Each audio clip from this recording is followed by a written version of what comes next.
যে একজন একটা খাসি আর একটা গাধা পুষত। তারপরে লোকটি তার খাসিকে খুব যত্ন করত, গাধাকে যত্ন করতো না। গাধা একদিন খাসিকে বলছে, খাসি একদিন গাধাকে বলছে, গাধা তুই তো আসলেই গাধা। গাধা বলছে, তা আমি তো গাধাই, তা আমার এরকম গাল দিয়ে লাভ কি? গাল দিচ্ছে এই জন্য মালিক আমাকে কত যত্ন করে তাকে লক্ষ্য করেছো? তোমাকে কিন্তু কোনো যত্ন করে না। বাইরের থেকে আসার সময় একটা থাপ্পড় দেয়, যাওয়ার সময় একটা লাথি দেয়, আর আমার ঘাড়ের উপরে হাত বুলায়, আমাকে গোসল করায়, ভুসি দিশি খাওয়ায়, কত যত্ন করে। দাদা বলছে, আসলে খাসি তোমার এত যত্ন কেন তাকে তুমি জানো? কয় না, তা তো জানি না। তোমার যত্ন বেড়েছে, কোরবানির চাঁদ উঠেছে সেই জন্যে।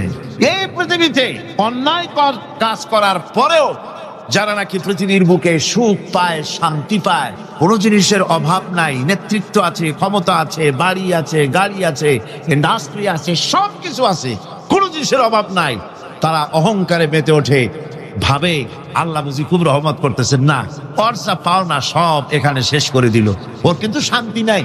শান্তি নাই, শান্তি তো আলাদা জিনিস, শান্তি আলাদা জিনিস। সৎ লোকেরা ছেঁড়া খাতা গায়ে দিয়ে ছোট্ট ঝুপড়ির মধ্যে থেকে যে আরাম পায়, অসৎ উপায় উপার্জিত টাকা দিয়া এসি রুমের ভিতরেও বড় লোকেরা সেই শান্তি পায় না। কথা ঠিক কিনা? সেই শান্তি পায় না। সম্রাট আকবর নাম শোনেন নাই? কোথাকার প্রেসিডেন্ট? ভারতবর্ষে কত বড় নাম করা ব্যক্তি, দ্বীন ইলাহি চালু করলো, তার নামে আল্লাহু আকবার চালু করলো। আল্লাহু আকবার বলতে যেন তারে বোঝানো হয়, জিল্লে ইলাহি বলে ঘোষণা করা লাগলো তাকে। তার সামনে মাথা নত করার ব্যবস্থা করে দিল, কুর্নিশের ব্যবস্থা করে দিল। হযরত মুজাদ্দিদ আল বিসানি রাহমাতুল্লাহ আলাইহি এর বিরোধিতা করলেন। বিরোধিতা করার পরে সম্রাট জাহাঙ্গীর তার জেলের মধ্যে ঢুকাই দিল। তাকে যখন দরবারে দাওয়াত দিয়েছিল, একটা গেট বানালো যাতে করে তার মাথা নিচু করে ঢোকা লাগে।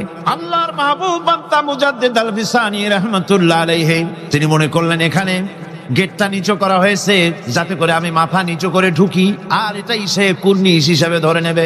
তিনি মাথা নিচু করলেন না, মর্দে মুজাহিদ বাদশার দরবারে নিজের বাম পা খানা আগে ঢুকাইয়া দিলেন। এই অপরাধে তাকে কারারুদ্ধ করা হলো। জেলখানার ভিতরে তিনি আছেন। কয়েক মাস পরে জেলার সাহেব চিঠি লিখেছেন বাদশার কাছে, জাহাপানা জেল তো হয় চোরের জন্য, ডাকাতের জন্য, বদমাশদের জন্য। কারে পাঠাইলেন জেলখানায়? মুজাদ্দিদ আল বিসানি নামক যে ব্যক্তিকে জেলে পাঠিয়েছেন, তিনি আসার পরে কয়েক মাসে আমার জেলের মধ্যে চোর আর ডাকাত যা ছিল সব আল্লাহর ওলিতে পরিণত হয়ে গেছে। সম্রাট আকবর সেকেন্দ্রায় তার কবর রয়েছে, কেউ জিয়ারত করতে যায় না। মুজাদ্দিদ আল বিসানি রাহমাতুল্লাহ আলাইহি হযরতে খাজা মুঈনুদ্দিন চিশতি রাহমাতুল্লাহ আলাইহির দরবারে আজও হাজার হাজার মানুষ কবরের কাছে জিয়ারত করতে যায়। দিনদার, ইমানদার, সৎকর্মশীল হলে আল্লাহ পাক তার মহব্বত মানুষের দিলের মধ্যে পয়দা করে দেন। ভাইরা আমার, এই পৃথিবীর বুকে ভালো কাজ যারা করে তাদের জন্য ফুল বিছায় কেউ দেয় না। ফুল দেয়? ফুল দেয় না, কণ্ঠকা কীর্ণ থাকে। নবীজি কালেমার দাওয়াত দিয়েছিলেন, এই কারণে নবী কোন ফুলের বিছানা পান নাই, ফুলের মালা পান নাই। কাফির বেঈমানেরা নবীজিকে মারধর করেছে, দান্দার মোবারক শহীদ করেছে। হযরত বেলালকে উটের পায়ের সাথে বেঁধে দিয়ে উট তাড়ায় দিয়েছে। দড়ির মাথায় বেলাল বাঁধা, পিঠের থেকে চামড়া খসেছে, মাথা থেকে চামড়া খসে গেছে। উত্তপ্ত মরুভূমির উপরে হযরত বেলালের রক্তাক্ত শরীরকে চিৎ করে শোয়াই দিয়েছে। চতুর্দিকে কাফেরেরা দাঁড়ায়া লোহার ডান্ডা দিয়ে তাকে পিটাইছে আর বলেছে, লাত মানাতের উপরে এখনো ঈমান আন। হযরত বেলাল একটা ভাঙ্গা আঙ্গুল কোন রকম আকাশের দিকে উঁচু করে বলেছেন, আহাদ আহাদ আহাদ লা ইলাহা ইল্লাল্লাহ লা ইলাহা লা ইলাহা ইল্লাল্লাহ মুহাম্মাদুর রাসূলুল্লাহ। কত চলে? পুলিশকে যে দায়িত্ব, যে ক্ষমতা গভর্নমেন্ট দেয়, সরকারি আইনে পুলিশের যে দায়িত্ব আছে, যে পাওয়ার আছে, পুলিশ যদি তার পাওয়ারকে নির্দ্বিধায় যদি এই দায়িত্ব পালন করতে পারত, আমি বলতে চাই গোটা দেশ একটা সুন্দর দেশে পরিণত হয়ে যেত। কিন্তু পুলিশ কি তার দায়িত্ব অবলীলাক্রমে পালন করতে পারে? পুলিশ বহু কষ্ট করে খাগড়াছড়ি আর বান্দরবানের পাহাড় ঘুরে ঘুরে বড় ডাকাতটারে ধরে ফেলেছে। বড় চোরাচালানি, স্বর্ণ চোরাচালানকারী বড় একটা ডাকাতরে ধরে ফেলাইছে, জীবনের ঝুঁকি নিয়ে ধরছে। আসামি ধরা কি এত সহজ? গেলেই আসামি কয় যে আমার হাতে হ্যান্ডকাপ পরাই দেন, আমি আসছি। এরকম করে না, জীবনের ঝুঁকি নিয়ে তারপরে পুলিশ গ্রেফতার করে, তাদেরকে গ্রেফতার করলো। পরের দিন টেলিফোন আসলো, হ্যালো চট্টগ্রামের এসপি? বলে হ্যাঁ। আরে মিয়া তুমি ধরছো কারে? আরে ধরছি তো বল্টু মিয়ারে। কেন ধরলা তারে? কয় স্যার অস্ত্র শুদ্ধা ধরছি। তাতে কি হয়েছে? আমার পার্টির লোক অস্ত্র শুদ্ধা ছাড়িয়ে দিবি যদি চাকরি করতে চাস। কথা ঠিক কিনা? এগুলি অনেক আগে হতো, আজকাল হয়তো না, আজকালও হয়। আমি এ কথা কেন বললাম? থানায় আসামিদেরকে ধরা হয়, জেল হয়ে গেল, কয় মাস পর বেরিয়ে গেল। থানায় তার নামটা আসামির খাতায় লেখা গেল চোর হিসাবে, ডাকাত হিসাবে, সন্ত্রাসী হিসাবে, চোরাচালাকি হিসাবে, ঠিক কিনা? আবার ধরা পড়লো, আবার নাম উঠলো, আবার ধরা পড়লো, আবার নাম উঠলো, জেল থেকে মুক্ত হলো, নাম ঠিকই থাকলো খাতায়। কিন্তু কোন বান্দা যদি গুনাহ করে, আল্লাহর বান্দার জন্য যে খাতা আছে, ফেরেশতারা যেটা লেখে, ওইখানে গুনার খাতায় তার নাম উঠে গেল। রব্বুল আলামিন বলেন, আমার বান্দা যদি গুনাহ করার পর বুঝতে পেরে যখন তওবা করে, তখন শুধু গুনাহ মাফ করি না, গুনার খাতা থেকে নামটাও আমি মুছে ফেলে দেই। আমার বান্দা যখন শয়তানের ওয়াসওয়াসায় পড়ে একটা নেকের একটা গুনাহ নিয়ত করবে, গুনাহ করার নিয়ত করবে, গুনাহটা করে নাই, পাপ লিখবা না? গুনাহ করা হয়ে যাওয়ার পর একটা গুনার জন্য একটা গুনাহই লিখবা। আর যদি আমার বান্দা কোন একটি নেকির কাজের নিয়ত করেছে, হজের নিয়ত করেছে, হজে যায় নাই, মাদ্রাসা মসজিদে দান করবে, চট্টগ্রাম তাফসীরুল কোরআন মাহফিলে দান করবে, করে নাই এখনো, শুধু নিয়ত করেছে, নেক নিয়তের কারণে আমলনামায় একটা নেকি লিখে দিবা। আর যখন নেকির কামটা করা হয়ে যাবে, আল্লাহ পাক বলেন, মান জাআ বিল হাসানাতি ফালাহু আশরু আমসালিহা। নেকির কাজটা যখন করা হয়ে যাবে, আমার বান্দার আমলনামায় একটা নেকের পরিবর্তে 10টা গ্রেস মার্ক লাগাইয়া 10 গুণ বাড়াইয়া দিবা। আমি বান্দা, আল্লাহ পাক বলেন, বান্দার কোন আমলের উপরে আমি জুলম করি না। বান্দা যদি যে সব কাজ করবে, সমস্ত নেক কাজের জন্য আমি তাকে সওয়াব দান করব। শুধু তাই না, সৎকর্মশীল ব্যক্তিদের রুজিতে আমি বরকত দিয়ে দিব। সুবহানাল্লাহ কোন। ভালো কাজ যারা করবে তাদের রুজিতে আল্লাহ পাক কি করবেন? ফাল্লাযীনা আমানু ওয়া আমিলুস সালিহাতি লাহুম মাগফিরাতুন ওয়া রিজকুন কারীম। যারা ঈমান আনবে এবং ভালো কাজ করবে, আমি তাদেরকে উত্তম রিজক দান করব। শুধু তাই নয়, আমলে সালিহ যারা করবে, সৎকর্মশীল লোকদের, তাদের জন্য রয়েছে আমার কাছে ক্ষমা, মাগফিরাত। ওয়া ইন্নী লাগাফফারুন লিমান তাবা ওয়া আমানা ওয়া আমিলা সালিহান সুম্মা ইহতাদা। নিঃসন্দেহে আমি ক্ষমাশীল ওই সব বান্দাদের জন্য যারা সৎ কাজ করে, আমলে সালেহ করে, নেক কাজ করে, আর গুনাহ থেকে তওবা করে, আর এই তওবার উপরে, হেদায়েতের উপরে টিকে থাকে, আমি তাদের গুনাহকাশী আমি রব্বুল আলামিন মাফ করে দেই। আল্লাহ পাক ওয়াদা করেছেন, নেককার যদি হও, সৎকর্মশীল যদি তোমরা হও, তাহলে নেক কাজের বিনিময় আমি রব্বুল আলামিন তোমাদেরকে রাষ্ট্র ক্ষমতা দান করব, যেমন করে তোমাদের পূর্বপুরুষদেরকেও রাষ্ট্র ক্ষমতা দিয়েছিলাম। রাষ্ট্র ক্ষমতা হচ্ছে সুলতানে নাসির, যাকে বলা হয়েছে সাহায্যকারী শক্তি। রাসূল করিম সাল্লাল্লাহু আলাইহি সাল্লাম আল্লাহর কাছে সেখানে দোয়া করেছিলেন, রব্বি আদখিলনি মুদখালা সিদকিন ওয়া আখরিজনি মুখরাজা সিদকিন ওয়াজআলনি মিন লাদুনকা সুলতানান নাসিরা। আয় আল্লাহ, আমাকে সাহায্যকারী শক্তি আমাকে তুমি দান করো। এই সাহায্যকারী শক্তি হচ্ছে রাষ্ট্র ক্ষমতা। কি ক্ষমতা? রাষ্ট্র ক্ষমতা। এখন রাষ্ট্র ক্ষমতা কি জন্যে? রাষ্ট্র ক্ষমতা এই জন্যে যে রাষ্ট্রীয় পাওয়ার যদি আপনার হাতে না থাকে, তাহলে ইসলামের সকল আইন পালন করা সম্ভব নয়। ঠিক কিনা? ঠিক কিনা? আজ সমাজে সুদ চালু আছে নাকি নাই? জেনা চালু আছে নাকি নাই? জুয়া চালু আছে নাকি নাই? আমার ভাইরা, আমার এই দেশে, এই উপমহাদেশে, পাকিস্তান, ইন্ডিয়া, বাংলাদেশ, এই দেশগুলির মতো এত মাহফিল কোথাও হয় না, পৃথিবীর কোথাও এত মাহফিল হয় না। এই মাহফিলের কারণেই এই দেশের মানুষগুলি আল্লাহর মেহেরবানি, মাথায় টুপি আছে, মুখে দাঁড়িয়ে আছে, অসংখ্য মসজিদ মাদ্রাসা হয়েছে। আল্লাহর ওলিরা বড় বড় আলেম এবং পীর বুজুর্গরা এই দেশে দ্বীনের দাওয়াত দিয়েছেন, সুদের বিরুদ্ধে কথা বলেছেন, ঘুষের বিরুদ্ধে কথা বলেছেন, কিন্তু আপনারা বলেন এই শত শত বছর পর্যন্ত ওয়াজ নসিহত করে পীর মুরিদি করে আর তাফসীর করে সুদ বন্ধ হয়েছে নাকি? বোঝেন না কথা? সুদ বন্ধ হয়েছে, ঘুষ বন্ধ হয়েছে, জিনা বন্ধ হয়েছে, বেশ্যালয় বন্ধ হয়েছে। কিয়ামত পর্যন্ত এই পদ্ধতিতে হবে না। কথা বুঝে আসছে? ওয়াজ করে তাফসীর করে যদি সুদ আর ঘুষ বন্ধ হয়ে যেত, তাহলে রাসূলুল্লাহর চাইতে বড় ওয়াজ আল্লাহর দুনিয়ায় আর নাই। তিনি ওয়াজ করে বন্ধ করে দিতেন, কিন্তু তা হয় নাই। আল্লাহর ঘরের ভিতরে 360টা মূর্তি ছিল। 13টি বছর ধরে নবুয়াতের মক্কি জিন্দেগিতে আল্লাহর নবী একটা মূর্তিকেও আল্লাহর ঘর থেকে সরাই দিতে পারেন নাই। কথা ঠিক কিনা? কিন্তু যখন মদিনা মুনাওয়ারায় গেলেন, ইসলামী রাষ্ট্র হাতে পেলেন, এবার নবীজি ইসলামী রাষ্ট্রের প্রধান, এখন তিনি প্রেসিডেন্ট। সাহাবায়ে কেরাম আমলে সালেহ করেছে, ঈমান এনেছেন, আমলে সালেহ করেছেন, বদৌলতে আল্লাহ ক্ষমতা দিয়েছেন। এবার রাষ্ট্র ক্ষমতা হাতে।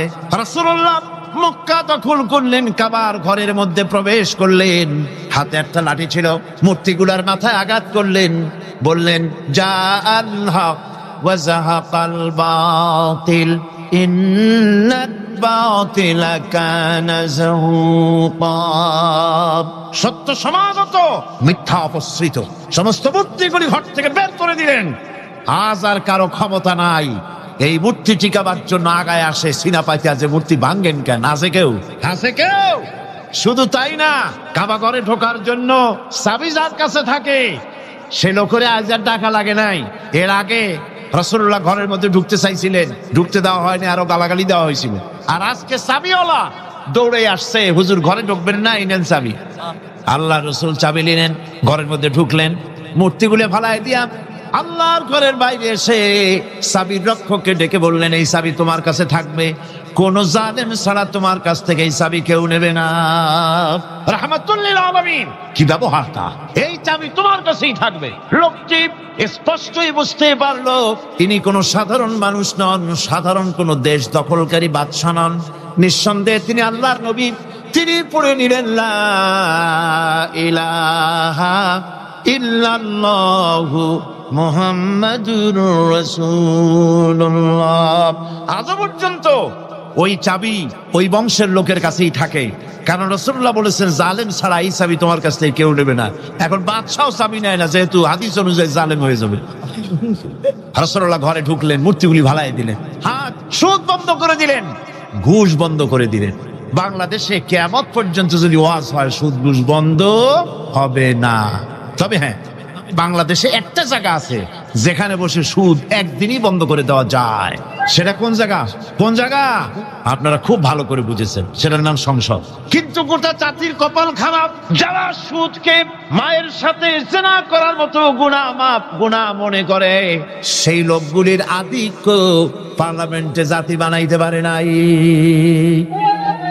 যদি তা হতো, বাজেট বক্তৃতার ভেতরে আমি বলেছিলাম, স্পিকার সাহেব, এই বাজেট যারা তৈরি করেছে সরকার এবং এই বাজেট প্রস্তুতকারী, কিয়ামতের দিন অবশ্যই আল্লাহর দরবারে আসামি হবেন, কারণ পুরা বাজেট সুদ ভিত্তিক। আর সুদকে আল্লাহ পাক হারাম করে দিয়েছেন, জঘন্যতম হারাম। সুদের মধ্যে 70টি গুনাহ, তার 70 গুনাহ হলো নিজের মাকে নিকাহ করা। নাউযুবিল্লাহি মিন যালিক। ভাগ্য আমরা বদলাতে চাই, ঠিক কিনা? কিন্তু বিশ্বাস করুন, আল্লাহ রাব্বুল আলামিনের কোরআন আমার হাতে। বিশ্বাস করুন, এ ভাগ্য সমাজতন্ত্র বদলাইতে পারে নাই, পুঁজিবাদ বদলাইতে পারে নাই, ধর্ম নিরপেক্ষ মতবাদ বদলাতে পারবে না, কখনোই পারবে না। জাতির ভাগ্য বদলাবে শুধু কোরআনের আইন, কিসের আইনে বদলাবে? এই কোরআন ছাড়া ভাগ্য বদলাবার আর কোনো পথ। কোরআনের দিকে গিয়ে আসুন। শুধু তাফসীর শোনার জন্য পাগল হলে হবে না, আমল করতে হবে। মাওলানা সৈয়দ সালমান নদভী সাহেব, তিনি যে কথাটা বলেছেন, কি দারুণ কথা বলেছেন। তাফসীর শুধু শুনলে হবে না, শুনে একজন দায়ী হয়ে যান। আপনারা কোরআনের দাওয়াতকারী হয়ে যান, বাড়ি বাড়ি ডোর টু ডোর চলে যান, মানুষকে বুঝান জাতীয়তাবাদ, পুঁজিবাদ, সমাজবাদ, ধর্মনিরপেক্ষ মতবাদ, সকল বাদের পরিণতি বরবাদ। ইসলামের পরিণতি আবার। ইসলামের পরিণতি কি? আবাদ, ইসলামের দাওয়াত দেন, কোরআনের দাওয়াত দেন, আর প্রস্তুতি গ্রহণ করুন। নির্বাচন যখন আবার আসবে কোরআনের লোকগুলো পাঠাই দিবেন। আল্লাহ যেন তৌফিক দেন, আল্লাহ যেন তৌফিক দেয়। জোরে কোন আমিন। ভাইরা আমার, আমলে সালেহ যারা করবে, সৎ কাজ যারা করবে, আল্লাহ তাদের জন্য জান্নাত দান করবেন। জোরে বলেন সুবহানাল্লাহ। রব্বুল আলামিন বলেন, والذين آمنوا وعملوا الصالحات سندخلهم جنات تجري من تحتها الأنهار خالدين فيها أبدا। আল্লাহ রাব্বুল আলামিন বলেন, যারা ঈমান এনেছে আর যারা সৎ কাজ করেছে আমি তাদেরকে অবশ্যই জান্নাত দান করব। সুবহানাল্লাহ। এমন জান্নাত দেব যেই জান্নাতের নিচের থেকে শতত প্রবাহিত নহর প্রবাহিত রয়েছে। এত সুন্দর জান্নাত তারা পাবে। এটা হচ্ছে আল্লাহর ওয়াদা। এটা কার ওয়াদা? সৎকর্ম যদি করেন, ভালো কাজ যদি করেন, আল্লাহ পাক সৎকর্মশীলদের জন্য জান্নাত দিবেন। তারপরে আল্লাহ আবার কি বলছেন শোনেন। আল্লাহ পাক বলেন, সন্দেহ করো না, আমার কথায় কোনো সন্দেহ করো না। ওয়াদাল্লাহি হাক্কান ওয়া মান আসদাকু মিনাল্লাহি কিলা। আল্লাহর ওয়াদা অবশ্যই হক। আল্লাহর চাইতে সত্যবাদী আর কে হতে পারে? কে হতে পারে? আল্লাহর কথাগুলো বিশ্বাস হয় না। ওই যে নির্বাচনের সময় কে একজন কইলো, এবার আমাকে পাঠা জম্বের খাওয়া খাইবা, রাস্তাগুলা সোনা দিয়ে বানাই দেবো, গরুর গাড়ি চাকার মতো জিলাপি বানাই দেবো, খাইতে গিয়ে শীত হয়ে থাকবা। মানুষেরা মহব্বতের ঠেলায় অস্থির। আরে মুসলমান, একটা শাড়িতে ভুলে যায়, একটা লুঙ্গিতে ভুলে যায়, 10টা টাকায় ভুলে যায়। আপনারা মনে কিছু নেবেন না তো? একটা ছাগলও তার দাম হয় 500 টাকা, 1000 টাকা, 2000 টাকা, কিন্তু নির্বাচনের সময় আল্লাহর বান্দাদের দাম যারা ভোট দিতে যায়, এই ছাগলের সেই কমে যায়, 50 টাকা 100 টাকা বিক্রি হয়ে যায়। আপনারা কিছু মনে নিলেন না তো? রাগ করেন না, আমি দৃষ্টান্ত দেওয়ার জন্য দুঃখিত। এটা হলো বাস্তব, এটা আমাদের সমাজের বাস্তবতা। আমাদেরকে বুঝতে হবে, আমাদেরকে চিনতে হবে কার পিছনে দৌড়ায়। ও বেটা কি নামাজ পড়ে? ও তো আল্লাহর হক আদায় করে না, মানুষের হক আদায় করবে কিভাবে? ওর নামাজ নাই, ওর চরিত্র নাই, মদ খায়, বউ পর্দায় থাকে না। কিসের নেতা? নেতৃত্ব তো সেই দিতে পারে যার দিন আছে, ঈমান আছে, চরিত্র আছে, আল্লাহরে ভয় করে। ইউসুফ আলাইহিস সালাম, জুলাইখা তাকে আটকায় ফেলেছে ঘরের মধ্যে, তালা দেওয়া, খিল দেওয়া, সিটকানি মারা, পালাবার পথ নাই, চতুর্দিকে উলঙ্গ নগ্ন চিত্র। আর এই সুন্দরী যুবতী নারী জুলাইখা তার প্রেম নিবেদন করেছে হযরত ইউসুফের কাছে। যৌবনে ভরা টকবগে যৌবনের যুবক হযরত ইউসুফ আলাইহিস সালাম, সৌন্দর্যের পিরামিড, বাঁচার কোনো পথ নাই জুলাইখার কুপ্রবৃত্তি চরিতার্থ করে দেওয়া ছাড়া। কিন্তু হযরতে ইউসুফ আলাইহিস সালাম আল্লাহ রাব্বুল আলামিনকে ডাকলেন, হতাশায় ভেঙে পড়লেন না, আল্লাহকে ভয় করলেন, আল্লাহকে ডাকলেন। আল্লাহকে ডেকে, আল্লাহকে ভয় করে তালাবদ্ধ দরজার দিকে যখন দৌড় মারলেন, রব্বুল আলামিন আপন কুদরতে দরজার তালাগুলি খুলে দিলেন। ভাইরা আমার, এভাবে করে মুমিনেরা কখনো হতাশ হয় না। ফাইন্না মাআল উসরি ইউসরা, ইন্না মাআল উসরি ইউসরা। মনে রাখতে হবে, দুঃখ কষ্টের সাথে থাকে সুযোগ সুবিধা, আর প্রত্যেক অসচ্ছলতার সাথে থাকে উদার সচ্ছলতা। এর কোনো বিপরীত কখনই হয় না। আল্লাহ রাব্বুল আলামিন এইভাবে করে মুমিনদেরকে বলেছেন যেন তারা হতাশায় ভেঙে না পড়ে। আমার বন্ধুগণ, হযরতে হুদ আলাইহিস সালামকে যখন সমাজের লোকেরা, রাষ্ট্রের লোকেরা ঘিরে ফেলে দিল, সমাজ শক্তি, রাষ্ট্র শক্তি যখন তাকে ঘিরে ফেলে দিল, ষড়যন্ত্রের পাহাড় তুলে দিল, তারে মেরে ফেলে দিবে, হযরত হুদ দেশ থেকে তার পালায় গেলেন না, ভয় পেলেন না। হযরতে হুদ আলাইহিস সালাম বললেন, কোরআনে কারিমে হযরত হুদের কথা কোট করা হলো, ফাকিদুনি জামিআন সুম্মা লা তুনজিরুন। সম্মিলিতভাবে ষড়যন্ত্র করো আমার বিরুদ্ধে, সবাই মিলে ষড়যন্ত্র করো, সুম্মা লা তুনজিরুন, আর আমাকে এতটুকু অবকাশ তোমরা দিও না। ইন্নী তাওয়াক্কালতু আলাল্লাহি রাব্বি ওয়া রাব্বিকুম। আমি ভরসা করেছি সেই আল্লাহর উপরে, যার কুদরতি হাতের ভেতরে, যিনি আমাদের রব, তোমাদেরও রব, আর যার কুদরতি হাতের ভিতরে তামাম পৃথিবীর জানগুলি যার হাতে, সে আল্লাহর উপরে ভরসা করেছি। ষড়যন্ত্র যদ্দূর আছে করতে থাকো, আমি ষড়যন্ত্র পরোয়া করি না। সুবহানাল্লাহ বলেন। এটাই হলো মুমিনের কোয়ালিটি। শুধু ঈমান লা ইলাহা ইল্লাল্লাহু মুহাম্মাদুর রাসূলুল্লাহ গরুর গোশত খাই, আর রবিউল মাস আসলে পরে ইয়া নবী সালাম আলাইকা, ইয়া রাসূল সালাম আলাইকা, তারপরে গরম গরম জিলাপি আর রসগোল্লা খাইলাম খুব বেশি করিয়া, এর নাম মুমিন নয়। মুমিন হচ্ছে তার চলায় ফেরায় ওঠায় বসায় সাহসকে তার এক আন্দাজ তৈরি হবে সে। আমার ভাইয়েরা, বিপদে অবিচলতা আমাদেরকে পয়গম্বরেরা শিক্ষা দান করেছেন। হযরত ইউনূস আলাইহিস সালাম মাছে তারে গিলে ফেলে দিল, হতাশায় তিনি হার্ট ফেল করেন নাই। মাছের পেটের মধ্যে যদি কেউ চলে যায়, বেরিয়ে যাওয়ার জন্য কোনো ব্যাকডোর আছে নাকি? কোন পালাবার কোন রাস্তা আছে? মাছের পেটের জানালা দরজা আছে?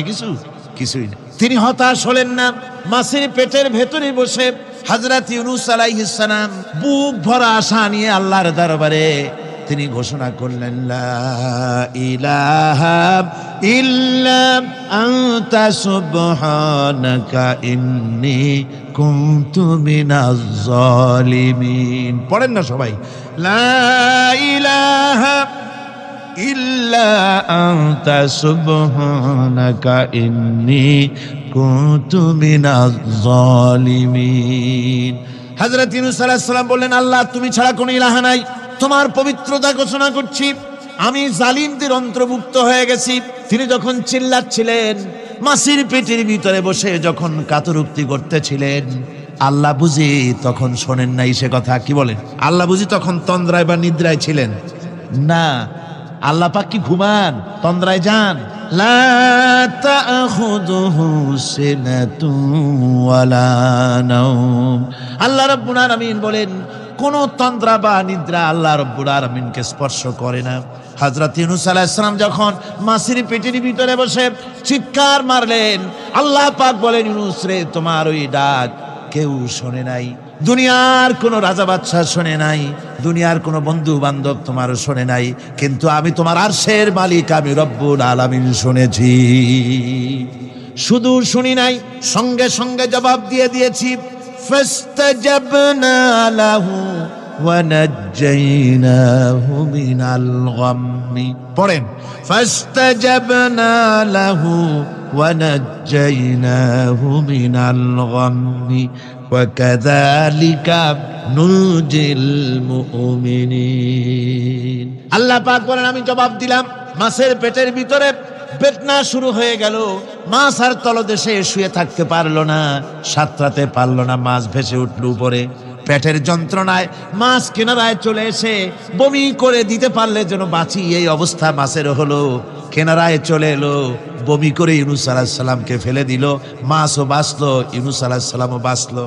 আল্লাহ রাব্বুল আলামিন বলেন, মুমিনারা শোনো, শুধু ইউনূসকে নয়, ওয়া কাযালিকা নুজিল মুমিনিন। এইভাবে করে মুমিন বান্দারা যদি আমাকে ডাকি, আমার কাছে যদি হাত ফাইলায়, আমি আল্লাহ রাব্বুল আলামিন মুমিনদের এভাবে মুক্ত করে দেই।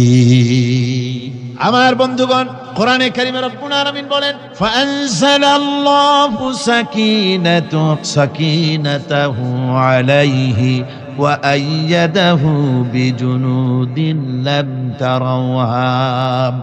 আল্লাহ পাক তার মনের মধ্যে গভীর প্রশান্তি এবং স্বস্তি দান করলেন, আর এমন সৈন্য দিয়ে সাহায্য করলেন যে সৈন্যদেরকে তোমরা দেখতে পাও না। এভাবে করে রব্বুল আলামিন মুমিনদের বিপদে আপদে মুসিবতে সব সময় আল্লাহ পাক মুসলমানদেরকে সাহায্য করেছেন। জোরে বলেন সুবহানাল্লাহ। মুমিনদের সাহায্যকারী আল্লাহ।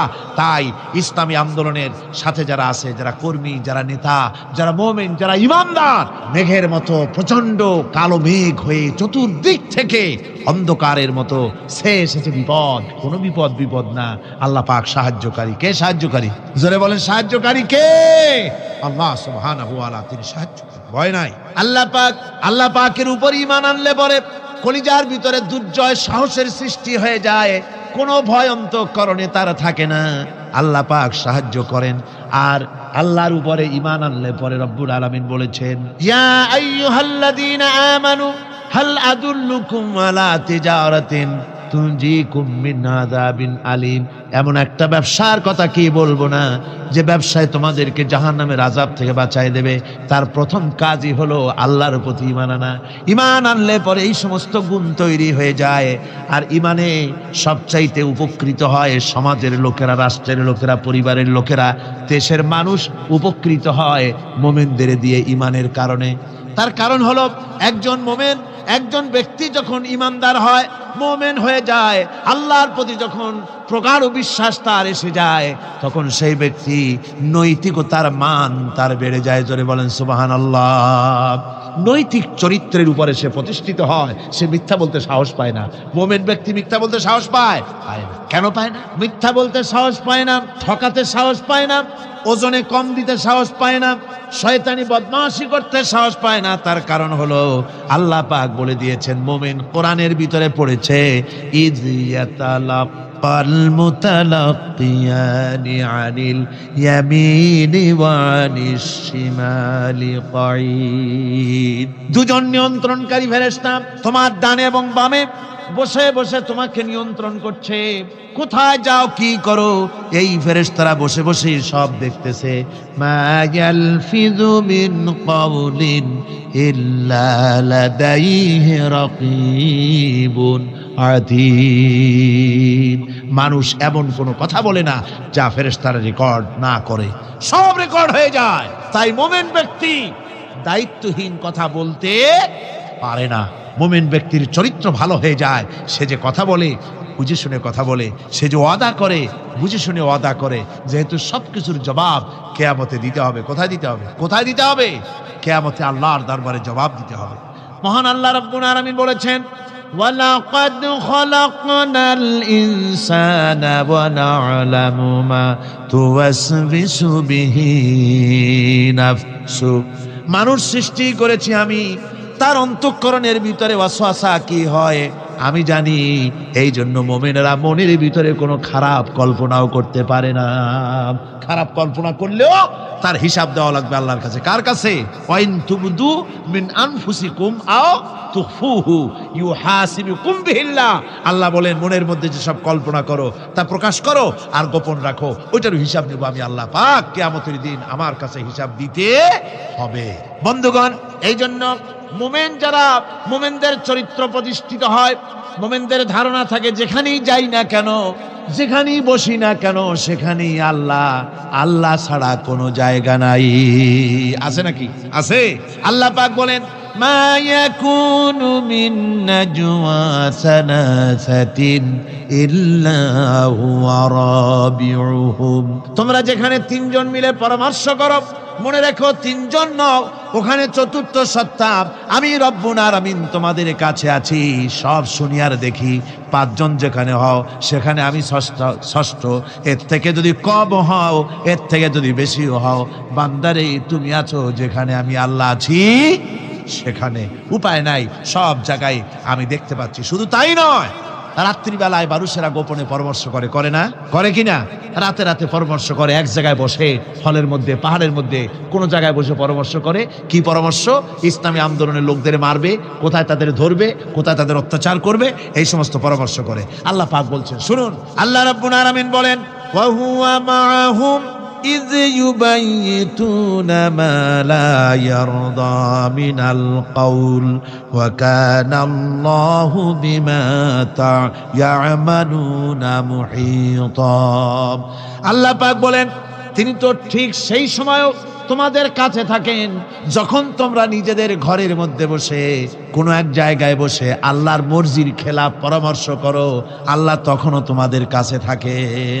আল্লাহর ইহাতা থেকে, আল্লাহর কর্তৃত্ব থেকে বেরিয়ে যাওয়ার কোনো উপায় নাই। সুতরাং গোপনে বলেন, প্রকাশ্যে বলেন, যেভাবেই যা কিছু করা হোক না কেন, আল্লাহর কাছে আমাদের সমস্ত অপরাধগুলি ধরা হয়ে যায়। আর এটাই হচ্ছে ঈমানের সীমা পরিসীমা। তিলকা হুদুদাল্লাহ ফালা ওয়াইদা সাআলাকা ইবাদি আন্নী ফাইন্নী করিব। আল্লাহ পাক বলে, বান্দা যখন আমাকে ডাকে, আমি বান্দার একদম নিকটে, তার ঘাড়ের চাইতেও নিকটে। ওয়া নাহানু আকরাবু ইলাইহি মিন হাবলিল ওয়ারিদ। আমি আমার বান্দার সারা যে রগের উপরে তার মাথা, এর থেকেও আমি আমার বান্দার বেশি নিকটে। সুবহানাল্লাহ পড়েন। আমি তোমার কাছে, আমার কাছে মাপ চাও, যত বড় গুনাহ হোক। ওয়াকালা রাব্বুকুম উদউনি আস্তাজিব লাকুম, তোমার প্রভু তোমাকে ডেকে বলেছে আমাকে ডাকো, আমি মাফ করে দেব। সুবহানাল্লাহ বিহামদি। কত বড় কথা, আমাকে ডাকো, নিরাশ হয়েও না, হতাশ হয়েও না। আল্লাহর গজব বেশি না রহমত বেশি? আল্লাহর রহমত বেশি।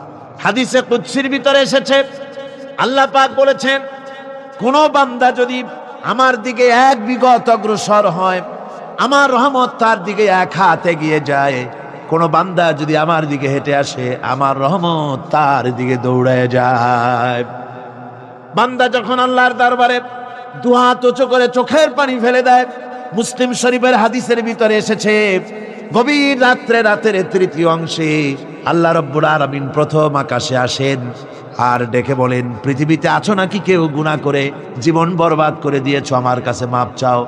ঋণগ্রস্ত আছো, অসুস্থ আছো, অপমানিত আছো, কে আছো মাজলুম, আমাকে ডাকো, আমার কাছে বলো, আমি ডাকের সাড়া দেব, জীবনের আশা পূরণ করে দেব। ওই সময় যেই সমস্ত লোকেরা কান্দে তাহাজ্জুদের নামাজ পড়ে, আল্লাহ জিজ্ঞেস করেন ফেরেশতারা, অমুক অমুক দেশ অমুক অমুক বান্দারা কান্দে কেন? ফেরেশতারা বলে, রব্বুল আলামিন তুমি তো ভালো করে জানো।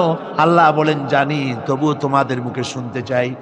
তারা বলে, রব্বুল আলামিন তোমার এই বান্দা গুনাহ করেছি, গুনার জন্য মাপ চায়, জাহান্নাম থেকে বাঁচতে চায়। আল্লাহ পাক বলেন, ফেরেশতারা আমার এই বান্দারা আমারে দেখেছে নাকি? বলে দেখে নাই। বলে আমার দোজখ দেখেছে নাকি? বলে না, তাও দেখে নাই। আমার বেহেশত দেখেছে নাকি? বলে না, তাও দেখে নাই। আল্লাহ পাক বলেন, ফেরেশতারা সাক্ষী থাকো, ওরা আমাকে দেখে নাই, আমার বেহেশত দোজখ কিছুই দেখে নাই, শুধুমাত্র আমার নবীর কথা, আমার কোরআনের কথা বিশ্বাস করে আরামের ঘুমকে হারাম করে যেভাবে তারা কাঁদতেছে, সাক্ষী থেকে যাও ফেরেশতারা, আমার রহমতের দরিয়ায় জোশ মেরেছে, আমার ওই ক্রন্দনরত বান্দাগুলিকে আমি আল্লাহ মাফ করে দিলাম। সুতরাং মুমিন বান্দা যারা, আল্লাহর মুমিন বান্দা যারা, এই ইমানের কোয়ালিটি, এটাও হতাশায় নিরাশায় ভেঙে পড়বে না। গুনাহ তো মানুষই করে, গুনাহ হয়ে গেছে, মাপ চাও। তোমার গুনাহ কদ্দুর? তোমার গুনাহ যদি হয় পাহাড় সমান, আল্লাহর রহমত আকাশ সমান। জাহান্নামের কঠিন শাস্তি থেকে বাঁচতে হলে আল্লাহর প্রতি ঈমান আনতে হবে। আর ঈমান আনলে যে কোয়ালিটিগুলি হওয়া উচিত, সেগুলি আমি আপনাদের সামনে আলোচনা করছি। এরপর আরেকটি কোয়ালিটি হবে মুমিনের, তা হলো কঠোর কঠিন বিপদে অবিচল থাকবে, বিপদে ভেঙে পড়বে না। বিপদ আপদ, শত্রুতা, ক্ষয় ক্ষতি যা কিছু হয় সবই আল্লাহর পক্ষ থেকে, এটা মেনে নিতে হবে এবং ধৈর্য ধারণ করতে হবে। বিপদ মুসিবত শুধু উম্মতের জন্য নয়, দুনিয়ার সমস্ত নবীদের বিপদ এসেছে। হয় নাই নবীদের বিপদ আসে নাই? কোরআনে কারীম থেকে শুনুন, আল্লাহ রাব্বুল আলামিন বলেন, وَكَذَلِكَ جَعَلْنَا لِكُلِّ نَبِيٍّ عَدُوًّا مِّنَ الْمُجْرِمِينَ। আল্লাহ পাক বলেন, এমনি করে আমি সকল নবীদের শত্রু বানিয়ে দিয়েছি সব পাপিষ্ঠ আর অপরাধ প্রবণ লোকদেরকে। প্রত্যেক যুগে নবীদের শত্রু ছিল, প্রত্যেক যুগে নবীদের কি ছিল? শত্রু ছিল। সে শত্রু কারা ছিল? আল্লাহ পাক বলছেন, নবীদের শত্রু ছিল পাপিষ্ঠ আর অপরাধ প্রবণ লোক, এরাই ছিল নবীদের দুশমন। রাসূলগণের অবস্থা যদি এই হয়, তাহলে তার উম্মত, ওই দিনের ধারক বাহক যারা, তাদের বুঝি বিপদ আপদ হবে না নাকি? হবে কিনা? তো ইসলামের বিরোধিতা যারা করে, কোরআনের পরিভাষায় বলা হয়েছে ইসলামের দুশমন, নবীদের দুশমন।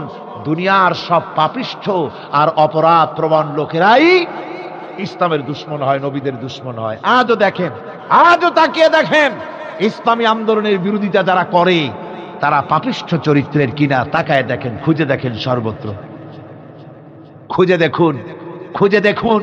যারা ইসলামী আন্দোলনের বিরোধিতা করে, যারা ইসলামকে মিটিয়ে দেওয়ার চেষ্টা করতেছে, যারা ইসলামকে মৌলবাদ বলে, ইসলামকে সাম্প্রদায়িক বলে, কোরআনে কারীমের কথা কত স্পষ্ট যে নবীদের দুশমন হয়, ইসলামের দুশমন হয় মুজরিম লোকেরা, অপরাধ প্রবণ আর পাপিষ্ঠ লোকেরা। আজও আমরা দেখতে পাই এই শ্রেণীর লোকেরা পাপিষ্ঠ এবং সবচাইতে সমাজের নিকৃষ্ট ধরনের চরিত্রহীন লোক। নামাজ নাই। আপনি খুঁজে দেখেন, ইসলামী আন্দোলনের বিরোধিতা যারা করছে, যারা নেতৃত্ব দিচ্ছে, নামাজ নাই, রোজা নাই, চরিত্র নাই, হজ নাই, যাকাত নাই, মদ, জুয়া, জেনা, ব্যভিচার ইত্যাদিতে লিপ্ত। চেহারা দেখলে ছেলেপেলেরা 2 গ্লাস পানি খায় ভরসটে। কথা ঠিক কিনা কর? এই হলো অবস্থা। মারে কেন? মুমিনদেরকে, পয়গম্বরদেরকে, সাহাবীদেরকে এবং ঈমানদারদেরকে মারে কেন? তার কারণ হচ্ছে আল্লাহ রাব্বুল আলামিন বলেছেন, ওয়া মা নাকামু মিনহুম ইল্লা আইয়ুমিনু বিল্লাহিল আজিজিল হামিদ। কাফিররা ঈমানদার লোকদেরকে অন্য কোন অপরাধী নির্যাতন চালায় না, নির্যাতন চালায় শুধু এই কারণে যেহেতু মুমিন লোকেরা পরাক্রমশালী, আল্লাহ রাব্বুল আলামিনের দ্বীনকে কায়েম করতে চায়, তার উপরে ঈমান এনেছে, এই কারণেই তারা মারে। ঠিক কিনা কর? যুগে যুগে নবীদের উপরে, সাহাবীদের উপরে যে অত্যাচার হয়েছে, সে অত্যাচার এই কারণেই হয়েছে, অন্য কোনো কারণে নয়। এই কঠিন বিপদে অবিচলতা এবং ধৈর্যের দৃষ্টান্ত নবীগণ পেশ করেছেন পৃথিবীর বুকে। আমরা দেখেছি ইব্রাহিম আলাইহিস সালামকে আগুনে ফালানো হয়েছে, আছে না কোরআন শরীফে? আমি কিন্তু গল্প করতেছি না, সব কোরআনের কথা। কিসের কথা? ইব্রাহিম আলাইহিস সালামকে আগুনে ফালানো হচ্ছে। অপরাধ কি? অপরাধ হচ্ছে হযরত ইব্রাহিম আলাইহিস সালাম দাওয়াত দিয়েছেন, লা ইলাহা ইল্লাল্লাহ। জোরে পড়েন, লা ইলাহা ইল্লাল্লাহ, লা ইলাহা, লা ইলাহা ইল্লাল্লাহ মুহাম্মাদুর রাসূলুল্লাহ। হযরত ইব্রাহিম আলাইহিস সালাম দ্বীনের দাওয়াত দিয়েছেন, এক আল্লাহর দাওয়াত দিয়েছেন, ঈমানের দাওয়াত দিয়েছেন। আর কোনো অপরাধ ছিল না। নমরুদ সহ্য করতে পারল না। কোরআনে কারীমের মধ্যে সব কথাগুলি আল্লাহ পাক এই জন্য বিধৃত করেছেন, এই জন্য কোরআনে কারীমের মধ্যে সব কথা উঠায় দিয়েছেন, যাতে করে মুমিনেরা বিপদ আসলে পরে যেন ঘাবড়ে না যায়। ইব্রাহিম আলাইহিস সালামকে আগুনে ফালানো হচ্ছে। ফেরেশতা বলছে, ইব্রাহিম তোমারে আগুনে ফালায় দাও, হতেছে আমার কাছে সাহায্য চাও, আমার কাছে ক্ষমতা আছে, আগুনগুলো উঠাইয়া নমরুদের বংশ জ্বালায় দেব। হযরত ইব্রাহিম ফেরেশতার কাছে সাহায্য চাইছিলেন নাকি? তিনি বললেন, ফেরেশতা তোমার কাছে সাহায্য কেন চাইব? আমি তো এমন কোন অন্ধ আল্লাহর ইবাদত করি না যেই অন্ধ স্রষ্টা তার গোলামের দুঃখ দুর্দশা না দেখেন। আমি তোমার কাছে সাহায্য চাইব না। হযরত ইব্রাহিম আলাইহিস সালাম পাশ করলেন। কি বলেন, পাশ করছেন না? ঈমানের পরীক্ষায় পাশ। আগুনের মধ্যে হযরত ইব্রাহিমকে যখন ফেলানো হচ্ছে, রব্বুল আলামিন আগুনের প্রতি নোটিশ করে দিলেন, ইয়া নারু কুনি বারদাও ওয়া সালামান আলা ইব্রাহিম। আগুন আমার ইব্রাহিমের জন্য শান্তিদায়ক, ঠান্ডা হয়ে যা। এখন কি আর আগুনের বাপের ক্ষমতা আছে ইব্রাহিমকে পোড়ানো? আর ক্ষমতা নাই। আমার বন্ধুগণ, ইব্রাহিম আগুনের ভিতরে আরামে বসে আছেন, আর ওদিকে নমরুদ বসে বসে দেখতেছে দূর থেকে। ইব্রাহিম তো জ্বলে না, গায়ের মধ্যে আগুন জ্বলে গেল। ডাক দিয়া কয়, আগুন তোর হলো কি? কেন জ্বালাইতে পারিস না আমার দুশ্মন রে? হলোটা কি তোর? তোর কি জ্বালানো শক্তি বন্ধ হয়ে গেল নাকি? আগুনের ভিতর থেকে জবাব এলো, নমরুদ রে, আমার ভিতরে জ্বালানো শক্তি আছে কি নাই যদি প্রমাণ করতে চাও, টেস্ট করতে চাও, তুই নিজে আয়, তোরে শুদ্ধ তামাম দুনিয়া জ্বালাই দিতে পারি, ইব্রাহিমের এক গাছা পশমও জ্বালাই দিতে পারি না। তার কারণ হচ্ছে আমি হচ্ছি মাখলুক, আল্লাহ হচ্ছেন খালিক। আল্লাহ আমাকে বলেছেন না জ্বালাতে, তুমি 1000 বার বললেও আমি ইব্রাহিমকে জ্বালাইতে পারবো না। কোরআনে কারিমে ঘটনা বলে মুমিনদেরকে সাহস দেওয়া হচ্ছে, মুমিনেরা দ্বীনের কাজ করতে গিয়ে বিপদ আবাজ আসবে, ঈমানের দাবি হলো বিপদ আসবে, আর বিপদ আসলে ঘাবড়ায় যেও না, মুসিবতে পড়ে চিন্তায় পেরেশানে হয়রান হয়ে যেও না। বিশ্বকবি আল্লামা ইকবাল কি সুন্দর করে বলেছেন, আজ ভি হো জু ইব্রাহিম কা হিমা পয়দা आग कर सकती है एक अंदाज गुलिस्तान पैदा। ইব্রাহিমের ঈমান যদি আজিও কোথাও হয় বিদ্যমান, করতে পারেন অগ্নিকুণ্ডে খুবসুরত এক গুলিস্তান। আজও যদি আগুনের ভিতরে কোন নমরুদ কোন ইব্রাহিমকে যদি ফেলে দেয়, আল্লাহ রাব্বুল আলামিন আজও আগুনকে ফুলের বাগান বানায়া দিবেন। সুবহানাল্লাহ। সামান্য স্যান্ডেলের ফিতা গাছা যদি ছেড়ে যায়, মানুষের কাছে চাইও না, আল্লাহ রব্বুল আলামিনের দরবারে হাত পাতো। রব্বুল আলামিন তোমার স্যান্ডেল কেনার পয়সা জুগিয়ে দেবেন। জোরে বলেন সুবহানাল্লাহ। যা দরকার তার কাছেই চাও, হাত তার কাছেই পাতো। ওই যে সম্রাট শাহজাহানের কথা আমি আপনাদেরকে শুনাই। ফকির একটা ঘুরতেছে সারাদিন। এক লোক বলছে যে আপনি এত, হে ফকির তুমি এরকম করে ঘুরছো সারা জীবন, বুড়া হয়ে গেছো খয়রাত করতে করতে, ছোটবেলা থেকে তোমার ভিক্ষা করতে দেখি, আর কতকাল ভিক্ষা করবে? ভাই করবোটা কি? যে বাচ্চার কাছে যাইতে পারবে, বাচ্চার কাছে গেলে এমন ভাবে দিবে, অনেক দিবে, নিয়ে কুড়াইতে পারবা, তোমার আর জীবনে ভিক্ষা করা লাগবে। ফকির চলে গিয়েছে, কোথায় পাবো বাচ্চারে? দেখো মসজিদে পাবা। এখন তিনি নামাজ চলে গিয়েছে সেখানে, মসজিদের বারান্দায় দাঁড়ায় দেখে সম্রাট শাহজাহান হাত পেতে মোনাজাত করতেছেন, চোখের থেকে পানি পড়ে দাড়ি ভিজে ভিজে পড়ে। মোনাজাত শেষ করে বাদশা যখন বাইরে নেমেছেন, তখন ফকির তাকে সালাম দিয়ে চলে যান। বাদশা বলছেন, তুমি আমাকে সালাম দিয়ে চলে যাচ্ছ, তুমি তো ভিক্ষুক, আমার কাছে তো সমস্ত ভিক্ষুকই আমার কাছে চায়, ভিক্ষুক তো ভালো, ধনীরাও আমার কাছে চায়, তুমি ভিক্ষুক মানুষ আমার কাছে তুমি চাইলে না, সালাম দিয়ে চলে যাও। ফকির বলতেছেন, যা পানা সত্যি কিছু চাইতে এসেছিলাম, কিন্তু আমি আপনাকে দেখার পরে আমার চিন্তার পরিবর্তন হয়ে গেছে। আমি তাকিয়ে তাকিয়ে দেখলাম মসজিদের ভেতরে আমি চাইতে এসেছি দিল্লির সম্রাট শাহজাহানের কাছে। যেই সম্রাট, দিল্লির সম্রাট যার কাছে আমি চাইতে এসেছি, আমি তো দাঁড়ায় আছি কান্দি না, কিন্তু আমি দেখতেছি যার কাছে আমি চাইতে এসেছি তিনি যেন আবার কোন সম্রাটের কাছে আমার চাইতেও দারুণ ভিক্ষুকের মতো হয়ে চোখের পানি ফেলে ভিক্ষা চাইতেছে। মনে মনে ভাবলাম, মানুষের কাছে ভিক্ষা চাইবো না কোনদিন আর। বাদশা কান্দে যেই বাদশার কাছে, ওই সম্রাটের সম্রাট রাজা ধীরাজ আল্লাহর কাছে ছাড়া কারো কাছে জীবনে আর হাত পাতবো না। হযরত আবু হুরায়রা রাদিয়াল্লাহু তাআলা আনহু একবার রাসূল করিম সাল্লাল্লাহু আলাইহি ওয়াসাল্লামের দরবারে কাঁদতেছিলেন। হুজুর জিজ্ঞেস করলেন, আবু হুরায়রা তুমি কাঁদো কেন? হযরত আবু হুরায়রা বলেন, হুজুর আমার মা আমাকে মেরেছে, আমি সেই জন্য কাঁদতেছি। হুজুর বলেন, মা তোমাকে মারলো কেন? কোনো বেয়াদবি করেছো নাকি? তিনি বললেন, না কোনো বেয়াদবি করি নাই, তবে মারলো কেন? হযরত আবু হুরায়রা বলেন, হুজুর আমার মা হচ্ছেন মুশরিকা, আমার মা কাফের। আমি অনেক রাত হয়েছিল বাড়ি ফিরতে, আমার মা জিজ্ঞেস করলো এত রাত কোথায় ছিলি? আমি বললাম, মা তাম পৃথিবী যে কদম মোবারক চুমতে পারলে নিজেকে ধন্য মনে করে, আমি সেই রাসূলের দরবারে ছিলাম, আসতে দেরি হয়ে গেছে। ইয়া রাসূলুল্লাহ, আপনার নাম শোনা মাত্র আমার মায়ের গায়ে আগুন জ্বলে গেল। সহ্য করতে না পেরে আমাকে মায়ের আরম্ভ করে দিল। বলল, আবু হুরায়রা হয় আমার বাড়ি ছাড়বি, না হয় মুহাম্মদ সাল্লাল্লাহু আলাইহি ওয়াসাল্লামের ঘর ছাড়বি, কোনটা করবি কর। আমি বললাম, মা তোমার গায়ে যত শক্তি আছে সমস্ত শক্তি দিয়ে তুমি আমাকে প্রহার করো, আমি তোমার বাড়িটা সুদ্ধা তাম দুনিয়া ছেড়ে দিতে পারি, কিন্তু রাসূল পাক সাল্লাল্লাহু আলাইহি ওয়াসাল্লামের কদম মোবারক ছাড়তে পারি না। ভাইরা আমার, হযরতে আবু হুরায়রা কাঁদতেছেন। আল্লাহর নবী বলেন, তুমি কাঁদো কেন? তোমার মা তোমাকে মেরেছেন, আমি এখানে কি করব? এখানে তো আমি কোনো দখল আন্দাজ করতে পারি না, আমি কি করতে পারি? এখানে ইন্টারফেয়ার তো আমি করতে পারি না, মা তোমারে মেরেছে। হযরত আবু হুরায়রা বলেন, ইয়া রাসূলুল্লাহ, মায়ের বিরুদ্ধে কোনো নালিশ করার জন্য আপনার কাছে আমি আসি নাই। বলে, কেন এসেছো? হযরত আবু হুরায়রা বলেন, হুজুর এসেছি এই জন্যে, আমি জানি আপনি যদি আল্লাহর দরবারে কোনো ব্যাপারে দোয়া করেন, আল্লাহ রাব্বুল আলামিন তা মঞ্জুর করে নেন। আপনি মেহেরবানি করে আমার মায়ের হেদায়েতের জন্য আল্লাহর কাছে দোয়া করুন। হুজুর সাল্লাল্লাহু আলাইহি ওয়াসাল্লাম দু হাত উঁচু করলেন, বললেন, আল্লাহুম্মা ইহদি উম্মা আবি হুরায়রা, আয় আল্লাহ আবু হুরায়রার মাকে তুমি হেদায়েত নসিব করে দাও। এই দোয়া রাসূল করতেছেন। হুজুরকে দোয়ার মধ্যে ফেলে রেখে আবু হুরায়রা দৌড় আরম্ভ করেছে বাড়ির দিকে। পেছন থেকে কয়েকজন সাহাবী তারা দৌড়ে গেল। আবু হুরায়রা দৌড়ায় কেন? এত ভদ্র মানুষ, কোনো সময় কারোর সাথে রাগারাগি করে না, দৌড়ায় কেন? নিশ্চয়ই কোনো বিপদ বুঝি হয়ে গিয়েছে, পিছন থেকে জামা টেনে ধরেছে, কি হয়েছে, দৌড়াও কেন?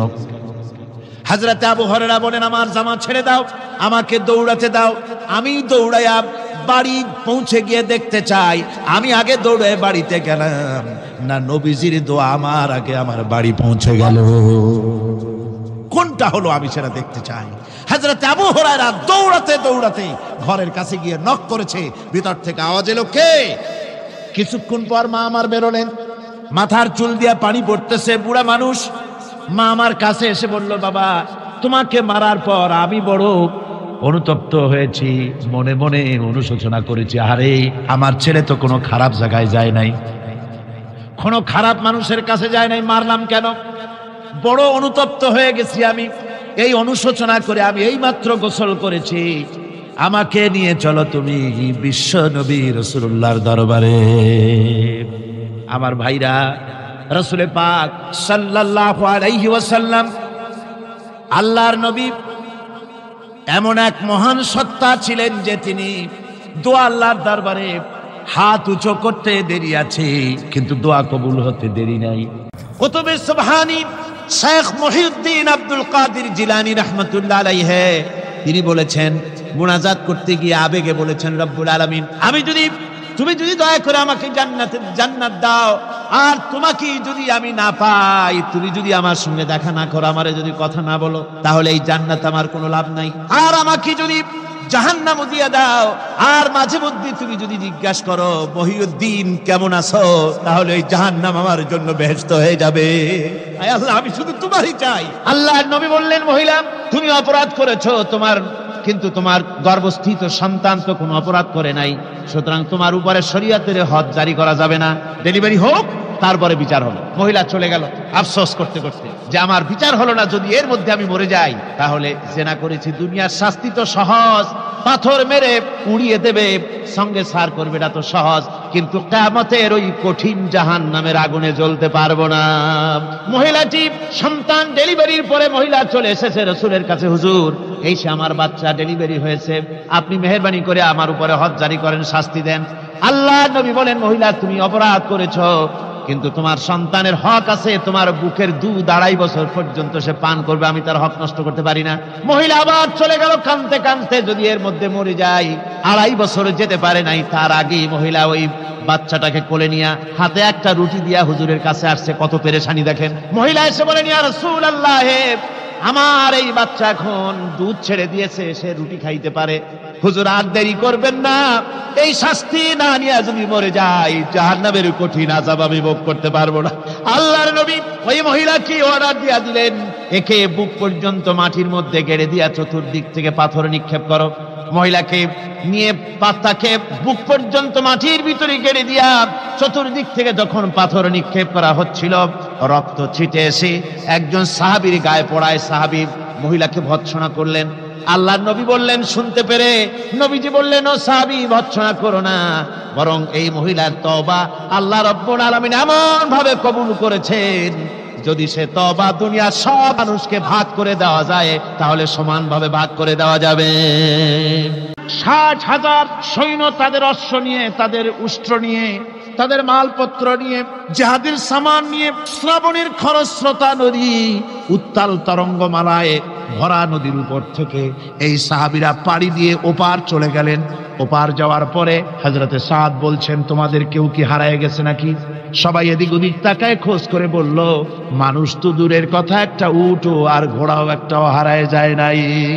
একজন বলল, আমার একটা পেয়ালা, যে পেয়ালা আমি পানি পান করতাম, সেই পেয়ালাটা তুফানে ছিটকে কোথায় চলে গেছে, ওইটা হারায় গেছে। হযরতে সাদ বলেন, মুজাহিদের কোনো জিনিস দরিয়া নিতে পারে না, অবশ্যই তা ফেরত আসবে।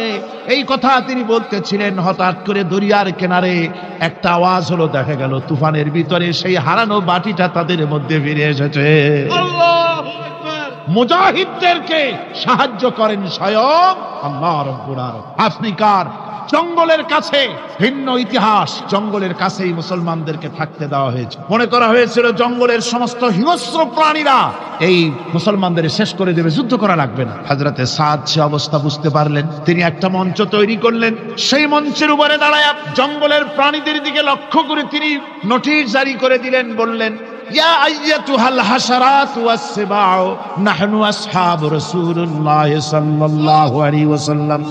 হে জঙ্গলের হিংস্র প্রাণীরা, আমরা আল্লাহ রাসূলের সাহাবী, ফাইন্না নাজিলুনা ফামান ওয়াজাদনা বাদাহু কাতালনাহু।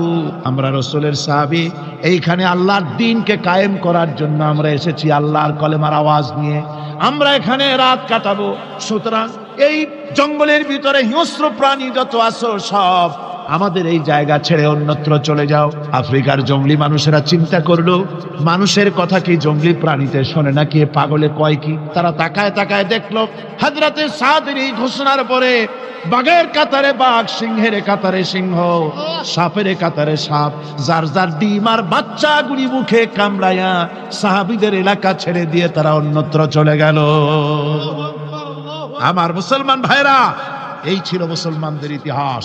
দিন প্রতিষ্ঠা করার কাজে মুসলমান এগোলে আল্লাহই মদত করেন। কে মদত করেন? একবার একজন দরবেশ সাহেব রাস্তা দিয়ে যাচ্ছেন, প্রতিমধ্যে তিনি দেখতে পেলেন নদী থেকে এক কলসি পানি নিয়ে এক যুবতী সুন্দরী মেয়ে রাস্তা বেয়ে যেতেছে। দরবেশ সাহেব দাঁড়ায় গেলেন আর ওই যুবতীর দিকে এক নজরে তাকায় আছেন, চোখে পলক দেয় না। এরপরে যুবতী থমকে দাঁড়ায় গেল। আধা বুড়া মানুষ, দাড়ি অর্ধেক পাইকে গেছে, দেখতে দেখায় খুব বুজুর্গ মানুষ, কিন্তু রাস্তায় আমার একা পায়া এমনি করে তাকিয়ে আছে আর চোখ দিয়েও তো পানি পড়ে। ব্যাপারটা কি? দরবেশ কাঁদে কেন? প্রতিমধ্যে আমাকে একা পেয়ে দরবেশ কাঁদে কেন, তাকিয়ে আছে কেন? মহিলার চিন্তা জাগলো। শেখ সাদী রহমতুল্লাহ আলাইহি ঘটনা লিখেছেন, বাংলা এক কবিতার অনুবাদ করেছেন।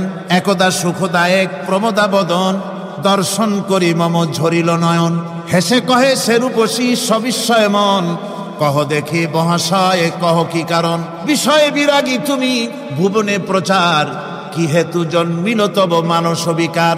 যুবতী মেয়েটি বলছে, ওগো দরবেশ সাহেব, হুজুর সাহেব, আমি একটা যুবতী মেয়ে লোক, রাস্তায় আমাকে একা পেয়ে আপনি আমার দিকে তাকায় আছেন আর কাঁদতেছেন। এই বৃদ্ধ বয়সে ভীমরতি হলে কেন? আমাকে দেখে কাঁদেন কেন আর এক নজরে কেন তাকায়ছেন? কারণটা কি? কি কুমতলব আছে? দরবেশ সাহেব বলছেন, হেসে কহিলাম বালে করহ শ্রবণ, নেত্র ঝরে তবু হেতু ভেব না এমন। হে রূপসী মেয়ে, তোমার জন্য আমি কান্দি, একথা একবারও চিন্তা করো না। যে শিল্পী রচিল ওই সুধাংশু বদন, তাহার তরে ঝরে নেত্র নয়নে জীবন। তোমার প্রেম পাওয়ার জন্য তোমাকে দেখে লোবাতুর এবং কামুক হয়ে তোমার দিকে তাকায় কান্দি, একবারও ভেব না। আল্লাহর কসম, আমি কাঁদতেছি তোমার এত সুন্দর স্বাস্থ্য আর চেহারা যে আল্লাহ রাব্বুল আলামিন বানায় দিলেন, না জানি সেই আল্লাহ কত সুন্দর। হযরত নূহ আলাইহিস সালামের জামানায় 40 দিনের বন্যা। এই বন্যার পরে জাহাজ যখন নেমে গেল, তখন তিনি মনে মনে ভাবলেন, আমি তো জোড়ায় জোড়ায় করে সমস্ত প্রাণীগুলি আর মানুষগুলি, কিছু কিছু মানুষ যারা ঈমান এনেছিল তাদের জাহাজে উঠাইছে, কিন্তু একটি বুড়ি আমার উপর ঈমান এনেছিল আর আমি তার ওয়াদা করেছিলাম সাথে করে নিয়ে যাব, আমি তো তার কথা ভুলে গিয়েছি। অনুশোচনা এলো। জাহাজ থেকে নেমে চতুর্দিকে লক্ষ্য করলেন, মানুষ নাই, জনপদ নাই, সব শেষ হয়ে গেছে। পাহাড় পর্বত কাঠ হয়ে পড়েছে, বিল্ডিং গুলি শেষ হয়ে গিয়েছে, কোন জনপদে কোনো প্রাণী নাই, প্রাণী বলতে কিছুই নাই। হঠাৎ দূরে দেখলেন একটা কুড়ে ঘরের মতো দেখা যায়। ভাবলেন, এত বড় বন্যার ভিতরে কুড়ে ঘর কেমনে থাকলো? আস্তে করে হেঁটে গেলেন কুড়ে ঘরের কাছে। ভেতরে মানুষ আছে বলে মনে হলো। বাইরের থেকে প্রশ্ন করলেন, ভিতরে কে? জবাব এলো, আমি এই ঘরের মালিক, আমি এক বুড়ি বিধবা এক মহিলা। আপনি কে? তিনি বললেন, আমি হচ্ছি এই জামানার পয়গম্বর হযরত নূহ আলাইহিস সালাম। বুড়ি বলছেন, আমারও ধারণা তাই।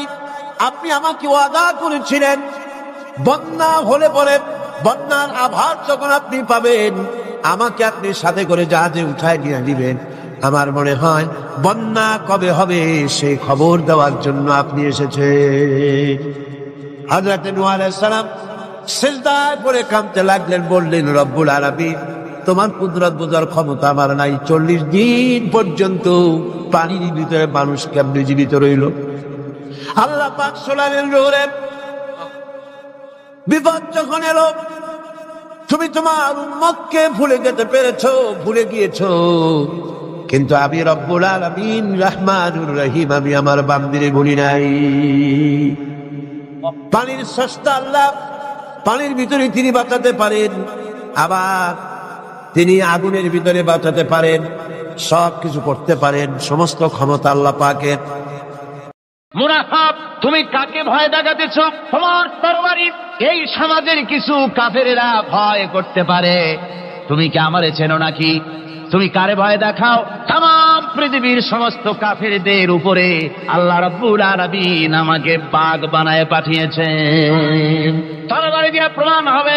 মুনাফিক বলে তুমি আঘাত করো, কয় না, আক্রান্ত হলে পরে তারপরই জবাব দেব। এরপরে মুরাখাব আঘাত হানতে লাগলো। হযরতে আলী সমস্ত রণকৌশল দিয়ে আঘাতগুলি তিনি ফিরিয়ে দিতে লাগলেন। এরপরে হযরতে আলী বলছেন, মুরাখাব এবার তৈরি হও আমার আঘাত সহ্য করার জন্য। হযরতে আলী জুলফিকার তুলে আঘাত করলেন। এক আঘাতেই দেখা গেল মুরাখাবের মাথা থেকে শুরু করে শরীর টুকরা হয়ে গিয়া হযরত আলীর তরবারির মুঠা পর্যন্ত মাটির ভিতরে গেড়ে গিয়েছে। পরে দুর্গ দখল হয়ে গেল। পরের দিন আল্লাহর নবী বলেন, আলী শুনতে পেলাম তোমার ঢাল ভেঙে গিয়েছিল, তারপরে তুমি যুদ্ধ করলে কি দিয়ে? হযরত আলী বলেন, হুজুর কামুজ দুর্গের ওই কবাতটা, লোহার কবাতটা বাম হাতে নিয়া আর ডান হাতে তরবারি নিয়ে লড়াই করেছি। হুজুর বলেন, কি করে মানুষ কেমনে এত বড় দুর্গের লোহার কবাত হাতে নিয়ে যুদ্ধ করে? একটু দেখাও তো দেখি। হযরত আলী গতকালকের মতো বাম হাত দিয়া ধরেছেন, নাড়াতে পারেন না। এবার ডান হাত দিয়া ধরেছেন, নাড়াতে পারেন না। ডান আর বাম দুই হাত দিয়া সমস্ত শক্তি দিয়ে এমন জোরে টান বেড়েছেন, প্রতিটি লোমকূপের গোড়া থেকে ঘাম বেরিয়ে এসেছে, এক চুলো নড়াতে পারেন নাই। হযরত আলীর মুখখানা মলিন হয়ে গেছে লজ্জায়। হযরত আলী রাদিয়াল্লাহু তাআলা আনহু লজ্জা পেয়ে গেছেন। রাসূল পাক সাল্লাল্লাহু আলাইহি ওয়াসাল্লাম বলেন, আলী লজ্জা পাওয়ার কোনো কারণ নাই, চিন্তা করার কোনো কারণ নাই। তোমার নিজস্ব শক্তি দিয়ে তুমি লড়াই করতে পারো নাই। এত বড় লোহার দরজা নিয়ে খবর নিয়ে মানুষ সেভাবে লড়াই করতে পারে না। আল্লাহ তার দিনকে বিজয়ী করার জন্য তোমার ভিতরে আল্লাহ রাব্বুল আলামিন ক্ষমতা দিয়েছিলেন। জোরে বলেন সুবহানাল্লাহ।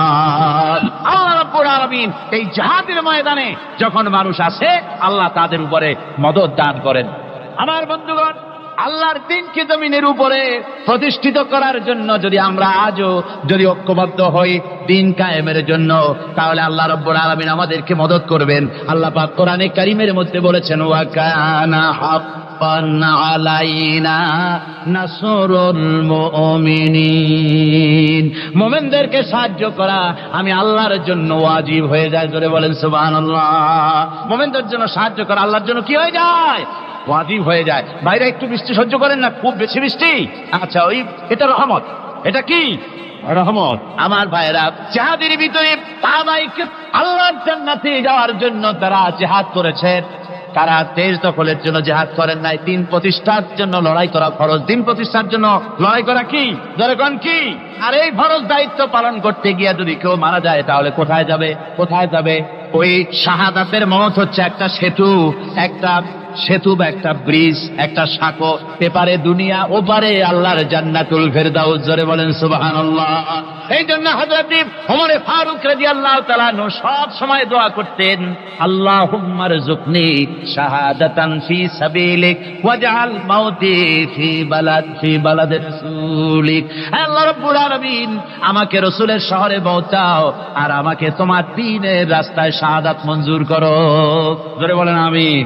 এটা আমাদের দোয়া, আমারও দোয়া, আমার সারা জীবনের স্বপ্ন, সারা জীবনের স্বাদ, আল্লাহ যেন শাহাদাতের মওত নসিব করে দেন। জোরে বলেন আমিন। এর থেকে উন্নত মানের মওত আর নাই। ওই প্যারালাইসিস হয়ে বিছানায় পড়ে তড়পায় মরার কোনো দাম নাই। দুনিয়ার বুকে দুনিয়ার জিন্দেগি বছর করার 500 বছর বেঁচে থাকার দাম নাই। সিংহের মতো 1 সেকেন্ড বেঁচে থাকার দাম আছে, ঠিক কিনা? আর মওত, প্লীহা, যকৃত, typhoid, paralysis, diabetes, heart attack, kidney পচে যাওয়া, হাবিজাবি মওতের চাইতে আল্লাহর রাস্তায় জিহাদ করে শাহাদাতের মওত সর্বশ্রেষ্ঠ মওত। জোরে বলেন সুবহানাল্লাহ। আমার ভাইরা, রাসূল পাক সাল্লাল্লাহু আলাইহি ওয়াসাল্লাম তিনি মদিনা মুনাওয়ারায় এসে প্রথম যে জিহাদের সম্মুখীন হলেন, ওইটার নাম কি? কোন জিহাদ? বদর। কোন জিহাদ? বদরের জিহাদ। সেই বদরের মাঠে জিহাদের জন্য রাসূল সাহাবীদেরকে তৈরি করতেছেন। তো আপনারা চিন্তা করেন বিষয়টা, জিহাদ করতে হবে। এই বদরে সাহাবীরা জিহাদ করবে কাদের বিরুদ্ধে? নিজের বাপের বিরুদ্ধে। রাসূল পাক খুব চিন্তিত হলেন যে সাহাবীদেরকে কিভাবে উদ্বুদ্ধ করা যায়। হুজুর জিহাদের কথাই বলতেছেন যে এখন বদরে আমাদের টিকে থাকার প্রশ্ন, এইটা মুসলমানদের টিকে থাকার প্রশ্ন, বদরের যুদ্ধ, বদরের এই জিহাদটা। হুজুর যখন এগুলি বলতেছেন, হযরতে মিকদাদ রাদিয়াল্লাহু তাআলা আনহু রাসূলের একজন জলিলুল কদর সাহাবী, তিনি দাঁড়িয়ে বলছেন, হে আল্লাহ রসুল, কেন আপনি চিন্তা করছেন? ইমজি বিনা ইয়া রাসূলুল্লাহ হাইসু মা তাশা। হে আল্লাহ রসুল, আপনি আমাদেরকে নিয়ে চলুন যেদিকে আপনার খুশি। হাইসুমা আমারাকাল্লাহ, যেদিকে আল্লাহ আপনাকে নির্দেশ করেন সেদিকে আমাদের নিয়ে আপনি সেদিকেই চলুন। ইন্না লা নাকুলু লাকা কামা ক্বালা বনু ইসরাঈল লিমূসা আলাইহিস সালাম ইযহাব আনতা ওয়া রাব্বুকা ফাকাতিলা ইন্না হাহুনা কায়িদুন। বুখারী শরীফের হাদিস। হযরত মিকদাদ রাদিয়াল্লাহু তাআলা আনহু বলছেন, হে আল্লাহর রাসূল, আপনি আমাদের নিয়ে চলুন, আল্লাহ যেদিকে আপনাকে আমাদের নিয়ে যেতে বলেন সেই দিকে নিয়ে যান। আমরা মুসা আলাইহিস সালামের উম্মতের মতো বলবো না যে হে মুসা আপনি আর আপনার আল্লাহ দুজন গিয়ে যুদ্ধ করেন, আমরা এখানে বসে থাকি, এমন কথা আমরা বলবো না। বাল ইযহাব আনতা ওয়া রাব্বুকা ফাকাতিলা ইন্না মাআকুমা মুকাতিলুন। ও নবী, বরং আমরা বলবো আপনি চলুন আমাদের নিয়ে, আপনি এবং আপনার আল্লাহ চলুন জিহাদের ময়দানে, আমরা আপনার সঙ্গে জিহাদ করব, লড়াই করব সেই পর্যন্ত। মা দামাত মিন্না মা দামাত আইনুম মিন্না তাতাররাফ, যতক্ষণ পর্যন্ত আমাদের একটা চক্ষুর পলক পড়ে, যতক্ষণ পর্যন্ত একটা চোখের পাতা নড়ে, ততক্ষণ পর্যন্ত আমরা কাফেরদের বিরুদ্ধে লড়ব। সুবহানাল্লাহ ওয়া বিহামদিহি। যতক্ষণ চোখের পাতা নড়ে ততক্ষণ পর্যন্ত লড়ব, নিয়ে চলুন আমাদেরকে। হুজুর খুব খুশি হলেন। আহারে, রাসূল পাক সাল্লাল্লাহু আলাইহি ওয়াসাল্লাম দারুণ ভাবে খুশি হয়ে গেলেন। হুজুর বললেন, ও সাহাবীরা, তোমাদের মানসিক অবস্থা যখন এই, কুমু বিনা ইলা জান্নাতিন, চলো আমার সাথে বেহেশতের দিকে। সুবহানাল্লাহ, সবাই বলেন সুবহানাল্লাহ। কুমু বিনা ইলা জান্নাতিন আরদুহা কাআরদিস সামাওয়াতি ওয়াল আরদ, সেই বেহেশতের দিকে চলো যে বেহেশতের বিশালতা প্রশস্ততা এই পৃথিবী এবং আকাশের চাইতে অনেক বড়, সেই বেহেশতের দিকে চলো। ফাকামা উমাইর বিন হামাম ওয়া কানা ইয়াকুলুত তামার। হযরত উমাইর বিন হামাম এক যুবক, তিনি দাঁড়িয়ে গেলেন। আমার মুসলমান ভাইরা, যুবকদের অবদান কিন্তু ইসলামে সব চাইতে বেশি। জোরে বলেন সুবহানাল্লাহ। কাদের অবদান বেশি? সর্বপ্রথম ইসলাম কবুল করেছে কারা? যুবকরা। হযরত আবু বকর, হযরত ওমর রাদিয়াল্লাহু তাআলা আনহু, তাদের বয়স যুবক বয়স, যুবক বয়সে তারা ইসলাম কবুল করেছেন। হযরত আলী যুবক ছিলেন, এই জন্য যুবকদের ইবাদতের সব বেশি। রাসূল পাক বলেছেন, কিয়ামতের ময়দানে যেদিন কোনো ছায়া থাকবে না, আরশে আজিমের নিচে 7 শ্রেণীর লোকেরা ছায়া পাবে। তার মধ্যে এক শ্রেণী হচ্ছে ওয়াশাবুন নাশাত ফি ইবাদাতিল্লাহ, ওই যুবকেরা যারা নাকি রাত গুজরান করে, রাত কাটায় আল্লাহর ইবাদতে, রাত জাগে আল্লাহর ইবাদত করে। জোরে বলেন সুবহানাল্লাহ। বুড়োদের একবার আল্লাহ বলা আর এক যুবকের একবার আল্লাহ বলা, বৃদ্ধের সারা সপ্তাহ তাহাজ্জুদ পড়া আর যুবকের এক রাতের তাহাজ্জুদ পড়া মনে হয় তার থেকেও বেশি। সুবহানাল্লাহ। তাই বলে বৃদ্ধ যারা, তারা কিন্তু হতাশ হবেন না, ওই যৌবনকাল আপনিও বেরিয়ে এসছেন, ঠিক না?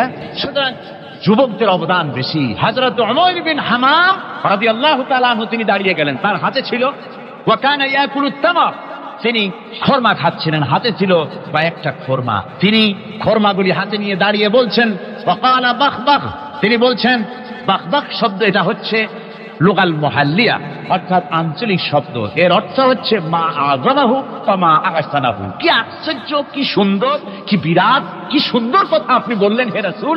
জান্নাতুন আরদুহা কাআরদিস সামাওয়াতি ওয়াল আরদ, এমন দেশ তো পাওয়া যাবে জিহাদ করলে যে বেহেশতের বিশালতা প্রশস্ততা এই বিশাল আকাশের চাইতে, জমিনের চাইতে বেশি। ওয়াল্লাহি লাউ কুনতু হাইয়ান হাত্তা আকুলাহুন্না, আমি যদি, ওয়াল্লাহি আল্লাহর কসম, আমি যদি এই খরমাগুলো যদি খাইতে থাকি, ইন্নাহা লা হায়াতুন তাবিলা, তাহলে তো এটা অনেক লম্বা হায়াত লাগবে। এই খরমাগুলি খাইতে অনেক সময় লাগবে, বেহেশতে যাইতে দেরি হয়ে যাবে। সুতরাং এই খরমা তো আর খাওয়া যাবে না। ফারামাবিহিন না, হাতের খরমাগুলি সব ফেলে দিয়ে জিহাদের ময়দানে লাফায় পড়লেন। অনেকগুলি কাফেরকে জাহান্নামের ঘাটে উতরায় দিয়া হযরত ওমর নিজেও শাহাদাত বরণ করলেন। জিহাদের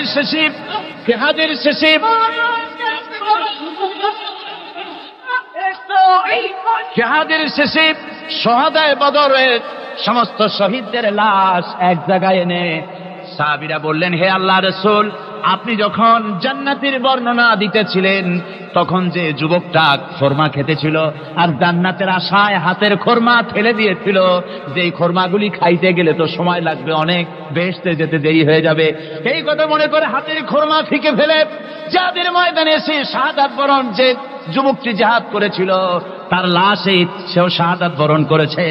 রাসূলে পাক হযরত ওমরের চেহারার দিকে লক্ষ্য করে তার দিকে অঙ্গুলি সংকেত করে হুজুর বলছেন, ইন্নাকা মিন আহলিহা। ওমর, যে বেহেশতের জন্য তুমি খোরমা খাওয়ার ধৈর্য ধরতে পারো নাই, আমি নবী সাক্ষী দিচ্ছি তুমি সেই জান্নাতের অধিবাসী। আমার ভাইরা, ওই জান্নাতে যাওয়ার জন্য, আল্লাহর দ্বীনকে প্রতিষ্ঠার জন্য আমাদেরকে ঐক্যবদ্ধ হতে হবে।